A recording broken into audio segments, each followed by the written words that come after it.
Hello champions and future champions, hello Chessmood family. Today I'm going to share with you a very important and interesting trick.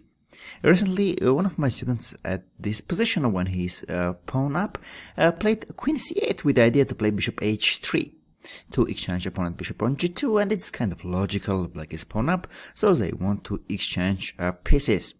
However, after queen c8 when white played rook e1, now my student changed his mind and didn't play bishop h3. Thanks that after bishop h3 anyway white will play bishop h1 and keep this bishop. Why to play bishop h3? However, the thing is, when in such positions opponent bishop will go back, this is very good gonna be for us, because opponent king in the future will be in trouble. There will come lots of different tactics when opponent king is on g1 and we have such a bishop. The first one, in the future when these lines will be open d or e, always there will be back rank problem for white king, and they cannot simply play h4 and then they have king h2, so bishop h3 gonna be very annoying bishop for opponent. And at some positions there will be knight e2 checkmate. At this point, if you say, what, knight e2 checkmate or back rank checkmate? Oh, it's very far from everything.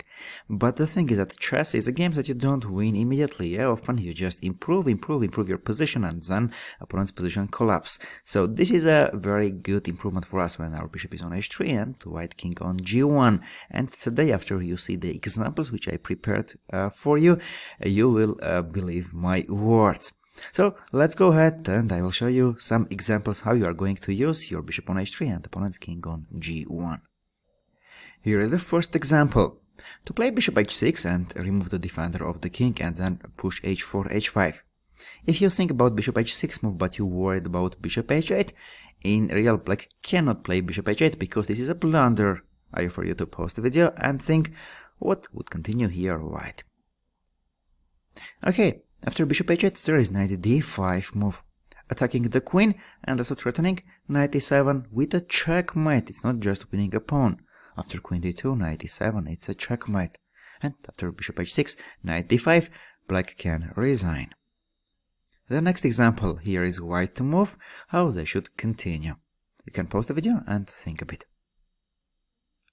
Okay, here white plays bishop e6, very strong move, and now they are threatening bishop f7, checkmate. After f e6, queen h3. Now queen e6, checkmate is coming. If black plays bishop g7, freeing h8 square, after queen e6 check, king h8, knight f7 check, king g8, there is gonna be knight d6 or knight d8, discover checks, and winning opponent queen on b7. And after queen h3, if black plays queen d7, defending the e6 pawn, what we do? I for you to pause the video and think. Okay. Now it comes deflection, rook c7, just deflecting the queen, and after queen c7, queen e6 will be checkmate, and now black should give up the queen, and soon they will resign. And the next example is my favorite one. It's white to move, how they should continue. Should we play bishop h6 or not? What do you think? Okay, bishop h6 is a very logical move. We want to exchange the defender of the king. And when we are thinking about bishop h6, we should not worry about bishop h8. If opponent bishop is going to h8, this is gonna be very good for us, and we should do it without thinking. So this is very good for us to include these moves. And now opponent king will have lots of troubles. Now white plays queen g5.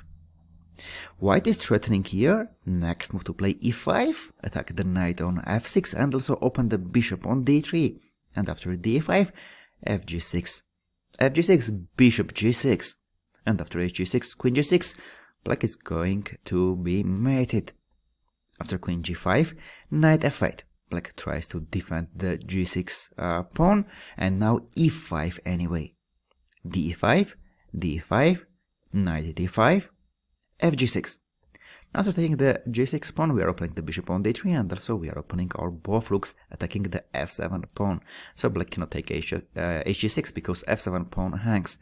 And after fg6, here what we play. This is a brilliant move here that white has, and I highly recommend you to pause the video and try to find it yourself. Okay, now if one of these rooks were not here, rook f8 would be checkmate. How we can deflect these rooks? And here it comes a great tactic, queen e7. Black cannot take rook e7, of course, because of rook f8, and after rook f8, checkmate. And after queen e7, knight e7. Not bishop c4 because of knight e6, but rook f8 first. Rook f8, bishop c4. Here we can see how bad it is for black to have bishop on h8. There is no king h8 move. And what they should do? If rook f7, bishop f7, checkmate, because again there is no h8 square for the king. And after bishop c4, if knight d5, bishop d5. Rook d5, rook f8 with a checkmate. So after fg6, after this brilliant move queen e7, this nice tactic, white is winning. All because this bad bishop on h8, there is no king h8 always. So champions, in such positions, if you are thinking about exchanging opponent's bishop, but you worried about bishop h8, don't worry. If this is your only worry, just do that move, and after bishop h8, think what is going to be your next move. It's very good for you to include this move. In the future, opponent king will be in danger, and you will have different tactics all the game. At the end of today's lesson, I have a homework for you. Here we go. At some point white played bishop h6 and black played bishop h8, keeping the bishop. What tactic can you find here? I for you to think about it and post your answers in the comments section. Hopefully this lesson was very useful for you and you will use this trick, having these bishops on h6 or when you are playing with black side, bishop on h3, and use some tactics for mating opponent. If you are loving our videos but somehow you are not subscribed to our channel yet, I will find you and sue you. Okay, joking. Well, half joking. So please subscribe to our channel and not miss other updates and value which we are bringing with our Grandmaster team. See you very soon during the next daily lessons.